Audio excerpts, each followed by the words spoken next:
পারে বিজ্ঞানের কথাই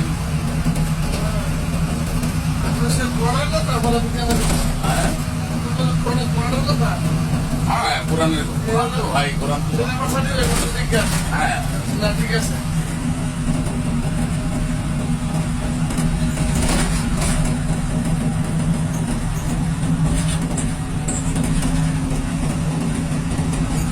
একটা জায়গা ও এখানে গাড়ি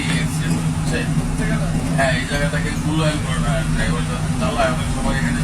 যেভাবে ধরে ধরে আর সাথে মেরে পড়ে বা একটা গাড়ি ফিরে যাবে ব্রেক মারলে বা